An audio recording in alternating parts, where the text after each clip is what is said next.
अस्सलाम वालेकुम दोस्तों जुमेरात की रात 12 बजे हर चौक को डी चौक बना दिया जाएगा।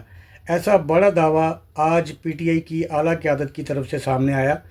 इसके अलावा इमरान खान साहब का अडयाला जेल से पैगाम कि तमाम नाराज़ अरकान को मनाने की कोशिशें और मुत्तहिद करने की कोशिशें तेज़ कर दी जाएँ। नाज़रीन, ऐसे वक्त में जब इमरान खान साहब की बहनें और पीटीआई की आला क़यादत किसी को भी मिलने की इजाज़त नहीं, तो ये पैगाम बाहर कैसे आया? इस खबर में कितनी सच्चाई है, इसका पोस्टमार्टम करेंगे। इसके अलावा जजेस की तनख्वाहों में गैर मामूली इजाफ़ा, इसके ऊपर रोशनी डालेंगे और इन सब खबरों की तफसीलात और इसका तजज़िया सुनेंगे हम उमर दराज गोंदल साहब। सूरत हाल कुछ यूँ है कि इमरान खान की सेहत को लेकर, अस्पताल मुंतकिली को लेकर तहरीक इंसाफ एहतजाज कर रही है। सुप्रीम कोर्ट कह रही है कि हम आपको मुकदमात अगले हफ्ते मुकर्रर कर देंगे। तहरीक इंसाफ ने कहा है कि जुमेरात को यानी कल रात 10 बजे हर चौक को डी चौक बना देंगे। अब इस सारे सिनेरियो के दौरान आज एक खबर जंग अखबार में छपी और जंग अखबार से पहले जो एजाज सैयद साहब और आसिफ चौधरी साहब जो जियो न्यूज के दो कॉरेस्पॉन्डेंट्स हैं, उन्होंने अपने एक वीलॉग के अंदर जिक्र किया और आज वो खबर बाकायदा जंग अखबार के पहले सफ़े के ऊपर छपी है। और ये नाकाबिले यकीन खबर क्यों है, मैं आपके सामने रखना चाहता हूँ। नंबर 1 खबर पढ़ के सुनाता हूँ, फिर अगली बात करते हैं। खबर ये है कि आज रोजनामा जंग में छपने वाली खबर कहती है कि जनाब अकबर एस बाबर के नाम बानी पीटीआई का जेल से अहम पैगाम, इब्तदाई दौर के साथियों, नाराज रहनुमाओं और कारकुनों को मुत्तहिद करने का टास्क दे दिया।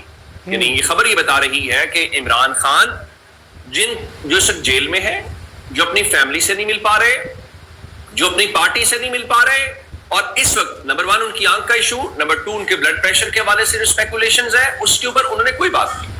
यानी उन्होंने अकबर एस बाबर से राब्ता करके ये नहीं कहा कि मेरे कारकुनों को बताओ, मेरी पार्टी को बताओ, मेरे सपोर्टर्स को बताओ कि मैं ठीक हूँ, मेरी सेहत ठीक है, ये स्पेकुलेशंस हो रही हैं।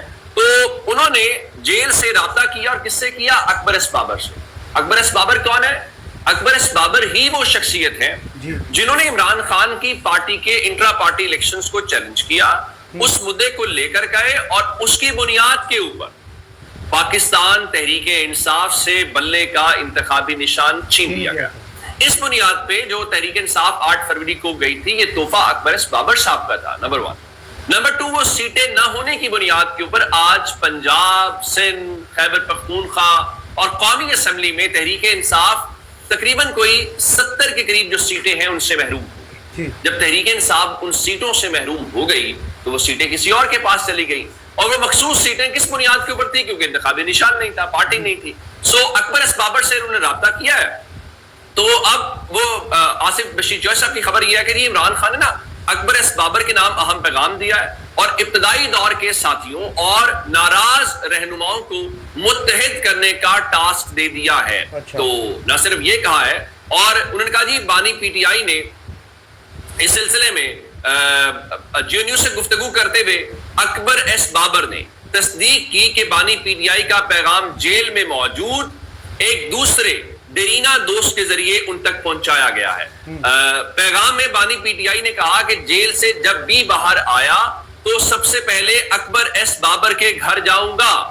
तो अब उन्होंने कहा जी एक और रहनुमा जो जेल में है, जो बंद है, तो बुनियादी तौर पे उनके जरिए ये पैगाम पहुंचाया गया। उस रहनुमा ने, यानी इमरान खान के अगर वो देरीना साथी हैं, तो उन्हें पैगाम जारी करना चाहिए था कि मेरे सोर्सेज बता रहे हैं उस पे नहीं आ रहे, और इमरान खान उस हवाले से आ रहे हैं। तो उन्होंने ये कहा कि असल में ना वो बानी पीटीआई के पैगाम के मुताबिक तहरीक इंसाफ में इब्तदाई तौर के साथियों की कमी हमेशा महसूस की गई है। तो साथ उन्होंने कहा, तस्दीक भी कर दी और हमने कमेटी भी बना दी है। जब तहरीक इंसाफ पे मुश्किल वक्त था, जब ये सब कुछ हो रहा था, अकबर एस बाबर ने तहरीक इंसाफ के कारकुनों के मुतालिक एक पैगाम जारी नहीं किया। जो कुछ हुआ वो सब खामोश है। तो अब उनको इमरान खान जेल से कह रहे हैं, और इमरान खान ने अगर पैगाम पहुंचा सकते थे तो अपने उन कारकुनों की बात नहीं की जिनके जरिए सब कुछ हो रहा है। इमरान खान को अब उनकी याद आई जिन्होंने उनकी पार्टी की पीठ के अंदर छुरा घोंपा।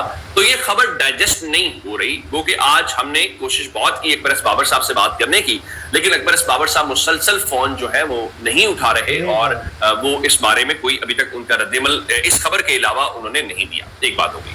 दूसरी खबर, पाकिस्तान के अंदर जो एक्सटेंशन है उसका बहुत शौक है। میں سچی بات بتاؤں, پاکستان کے اندر جس شخص کا ہاتھ پڑتا ہے نا, وہ عہدہ یا منصب نہیں چھوڑنا چاہتا, وہ تا حیات رہنا چاہتا ہے. اچھا یہ ضروری نہیں ہم کہیں کہ جی وہ فلاں جرنیل یا فلاں, نہیں, یہ اوورآل ہمیں سچ بولنا چاہیے, پورا سچ بولنا چاہیے. وہ آپ میں کوئی بول سکتے ہیں, ہمارا جہاں ہاتھ پڑ جائے ہم تا حیات رہنا چاہتے ہیں. اب ایک خبر آئی, اور آج یہ خبر بھی جنگ اخبار کے ذریعے ہی باہر آئی, اور اس خبر میں بتایا یہ گیا ہے کہ قائم علی شاہ صاحب جو سابق وزیر اعلیٰ سندھ ہیں, ان کی بیٹی کو ریٹائرمنٹ سے ایک روز قبل, یعنی انہوں نے ریٹائر ہونا تھا, لیکن ان کی ریٹائرمنٹ سے صرف ایک دن پہلے ان کو اگلے 3 سال کے لیے پروفیسر مقرر کرنے کی ہدایت کر دی گئی ہے. اور اس سلسلے میں جو سیکٹری بورڈز ہیں جامعات کے, عباس بلوچ, انہوں نے نوٹیفیکیشن بھی جاری کر دیا ہے کہ اس سلسلے میں انہوں نے یہ کہا ہے کہ 5 اگست کو صوبائی کابینہ کا ایک اجلاس ہوا, ایجنڈا آئٹم نمبر 5 کا حوالہ دیتے ہوئے کہ کابینہ نے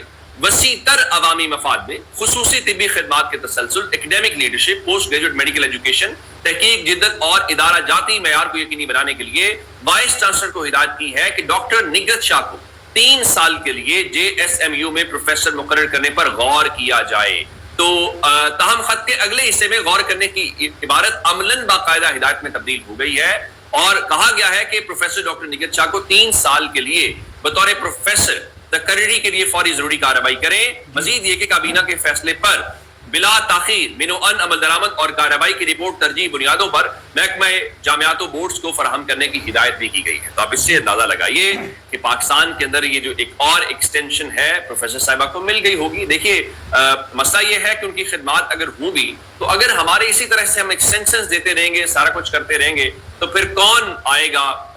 پاکستان میں ہر کوئی جو موجود ہے وہ اس ملک کا امتحان لینا چاہتا ہے, اور اس ملک کی ہمت ہے وہ ہر کسی کو برداشت کر رہا ہے. ایک خبر ذرا سنیے, میں نے آپ کو بتایا تھا کہ زرداری صاحب نے کل جو سمری سائن کی ججز کی, تو ہر جج کی تنخواہ میں 5 لاکھ روپے کا اضافہ ہوا سپریم کورٹ کے جج کی, اور اب اس کی تنخواہ برابر ہو گئی ہے آئینی عدالت کی. اور آپ حیران اس بات کے اوپر ہوں گے کہ سمری کے اوپر جو دستخط ہیں وہ کل ہوئے, لیکن اب سپریم کورٹ کے جو جج کی ماہانہ تنخواہ اور مراد ہے, اس کا اطلاق جو ہے وہ 10 دسمبر 2025 سے ہوگا. یعنی تقریباً آپ یوں کہیے کہ 8 مہینے پہلے, پچھلے 8 مہینوں کی تنخواہیں بھی ملیں. جی ویسے قانون کی جب بات ہوتی ہے تو کہتے ہیں ریٹروسپیکٹو نہیں ہو سکتا, یعنی ماضی سے اطلاق نہیں ہو سکتا, لیکن ججز کی تنخواہوں کے اندر تو اضافہ ہو سکتا ہے نا. پھر صرف سپریم کورٹ کی جب ججز کی بات ہو رہی ہو تو ہائی کورٹ والے پیچھے کیوں رہ جائیں گے. تو اب تمام جو ہائی کورٹس کے ججز ہیں ان کی تنخواہوں میں تقریباً 1 لاکھ روپے کا اضافہ کر دیا گیا ہے, لیکن اس کا جو اطلاق ہے وہ 1 جولائی سے ہوگا. سپریم کورٹ دسمبر سے 2025 سے, لیکن ہائی کورٹس والوں کو 1 جولائی سے. اور ایک اور بات سنیے گا کہ جناب اب چونکہ اس کا اطلاق دسمبر 2025 سے ہو رہا ہے, تو ابھی ایک پریشانی یہ بھی تھی کہ جناب دیکھیے وہ جسٹس نصرت ہلالی صاحبہ ریٹائر ہو گئی ہیں, تو ان کے اوپر اطلاق نہیں ہوگا. پھر کورٹ رپورٹرز نے بتایا کہ ایوان صدر سے رابطہ کیا گیا, اور انہوں نے کہا گیا کہ آپ سمری کے اوپر سائن کر دیں, اگر آپ نے سائن نہ کیے تو جسٹس نصرت ہلالی صاحبہ جو ہے وہ محروم رہ جائیں گی. تو اب اطلاعات یہ ہے چونکہ ماضی سے اطلاق ہو رہا ہے, تو 40 لاکھ روپے جو ہے وہ بقایا جات کی مد میں جسٹس نصرت ہلالی صاحبہ کو ملیں گے, اور اس کے بعد ان کی پینشن میں ریٹائرمنٹ کے بعد اسی حساب سے اضافہ ہو جائے گا. اب مجھے یہ بتائیے کہ ان جج صاحبان کو کچھ اور چاہیے, یعنی ہم اس ملک کے اندر ایکسٹینشنز دیں گے, ہم اس ملک کے اندر مراد دیں گے, اور ہم ریٹروسپیکٹولی دیں گے تاکہ کسی کی کوئی کمی نہ رہ جائے.